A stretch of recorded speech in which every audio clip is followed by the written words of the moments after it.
Day 7 of 30 days weight loss. So breakfast ఏం చేయలేదు, lunch డైరెక్ట్గా ఎగ్ కర్రీ, రైస్ అండ్ చామదుంపల ఫ్రై.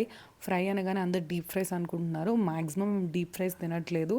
ఇది జస్ట్ లైక్ రోస్టెడ్ టైప్ అనుకోండి, ప్యాన్ మీదే. లాస్ట్ 20 డేస్ నుంచి నేను షుగర్ తినట్లేదు కాబట్టి షుగర్ ఫ్రీ ఐస్ క్రీమ్ తీసుకున్నా. సో ఇందులో అంటే వేరే ఫామ్స్లో షుగర్ అట్లా లేదు, యాక్చువల్ ఆర్టిఫిషియల్ స్వీట్నరే ఉంది. ఇది క్రీమ్ బెల్ బ్రాండ్ది, ఎవరికైనా యూజ్ అవుద్దని చెప్తున్నా. అండ్ ఆల్సో చాక్లెట్ అయితే అంత బాగాలేదు, కానీ వెనీలా అయితే బాగుంది, నార్మల్ వెనీలానే ఉంది. చాక్లెట్ తెలిసిపోతుంది కొంచెం ఆర్టిఫిషియల్ స్వీట్నర్ టేస్ట్.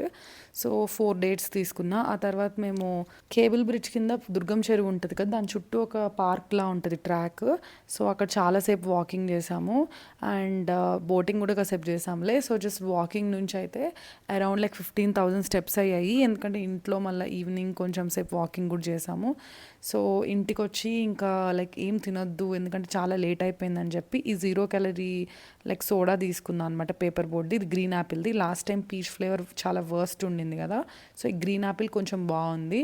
బట్ ఇది కూడా ఏంటో I don't know, it's not that good, it can be better, but it's okay. అంతకుముందు అప్పుడప్పుడు ఎప్పుడైనా డైట్ కోక్ తాగేదాన్ని, ఇట్స్ నాట్ దట్ బ్యాడ్. కాకపోతే నేను కెఫీన్ కూడా మానేశాను. So non caffeinated, non sugar drinks అంటే ఆప్షన్స్ చాలా తక్కువ ఉన్నాయి. నైట్ జింజర్ లెమన్ వాటర్ తాగి డేనైతే ఎండ్ చేశాను అండ్ వెయిట్ అయితే సేమ్ ఉన్నాను, అసలు ఏం రెడ్యూస్ అవ్వలేదు.